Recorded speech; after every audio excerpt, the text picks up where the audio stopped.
Hey, what's going on, everybody? This is Tyrone back with Tech Life. And here I have a placeholder article from Yahoo Finance. This is an older one, but I'll leave it in the description just in case you guys haven't seen it. So, what I wanted to discuss in this video today is still a problem for T-Mobile, but I'm going to view this objectively and I'm going to view this from both sides, right? There's going to be one side that's going to say, yes, on the network, that's still a problem. T-Mobile is doing all the standalone core stuff. They're doing, they're lighting up for carrier aggregation. And I'm going to look at it from that side, but I'm also going to look at it from the other side, objectively. It hasn't stopped T-Mobile's growth. It hasn't stopped them from executing their business plans and hitting their guidance. So that's what I'll be looking at. I'll be looking at that from both of those sides. So I'm not going to share the document or anything like that, but I got some preview data from the RootMetrics testing. I'm not even going to name the market. I saw some of the data, and there's still some issues from T-Mobile. They still score the worst just about across the board.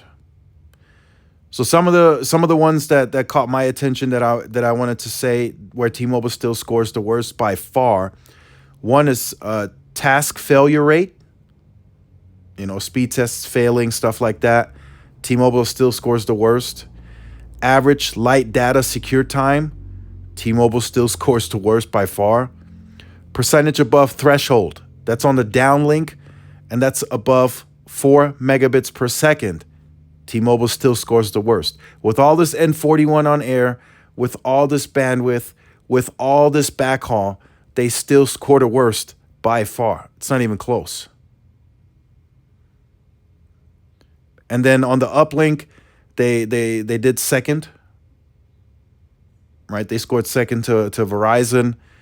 And then the preview data didn't show any calling, but I can guarantee you that's worse on T-Mobile. So they're still scoring worse across the board when it comes to the scientific data and details. Now, that's for one of the sites that I'm going to look at it, right? T-Mobile is launching all the standalone core stuff. They have all the spectrum on air. They're launching more spectrum right next year, DoD C-band. They're refarming spectrum. They have low latency. Why are they still scoring worse on all of these categories that RootMetrics is testing? Right? I'm going to look at it from that side, and honestly, I'm going to be honest with you. I don't have an answer. I don't know. And it's been like that for a while. There's never been a time where T-Mobile has really scored anywhere close to Verizon or has done better than them, right? There's been a few markets where they tie, but that's where the score just gets closer. It's not like T-Mobile actually ties, right? And you can see that on the RootMetrics testing. They just, I don't know what they're, how they categorize that, but they just rank them number one, and it's not even like really a tie on the score. Now, I will say T-Mobile has gotten better, but they still score worse. Even AT&T scores better than T-Mobile. They're not close to Verizon. Verizon is just, man, they're just on it when it comes to these scores. And now, right, since I really don't have an answer for the first part, the second part, looking at it from a different perspective objectively, right? This hasn't stopped, having the worst task failure rate, average light data secure time, having the lowest percentage above threshold 4 megabits a second on the downlink.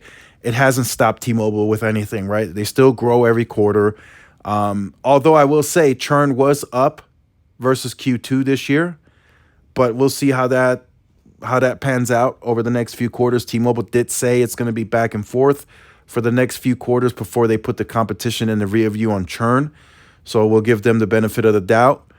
But they are beautifully executing against their plan.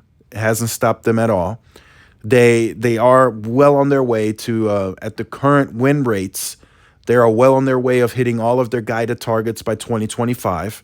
The rule, 20%, they're on their way of hitting that. 20% enterprise current win rates, they're on their way of hitting that.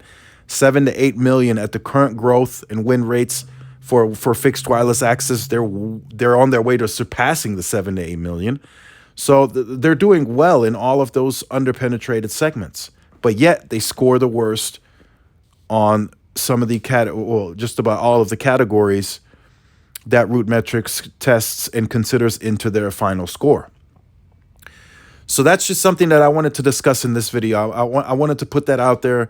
Again, not going too specific on it, but just wanted to tell you guys that is still the case. You know, with everything that T-Mobile has accomplished in terms of the 5G, upgrading, modernizing, NR, all of the things that I read off to you guys is still, T-Mobile still scores the worst on it. And it's not close. And I know that can vary per market, but in some cases it's like 1-2% worse, which is crazy to think of. In some cases against Verizon, it's like 3-5% worse. So just something I wanted to point out. Again, I looked at it from both sides objectively. From a networking side, again, I don't have an answer as to why that's happening, why they aren't scoring better. They have better density now with the Sprint Keep sites than they did prior to the merger.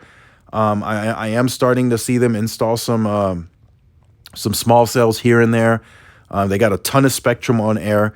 They're refarming. They want to have an average of 200 megahertz on air by year's end. They're starting to incorporate a C-band DoD deployment plan that's going to require capital.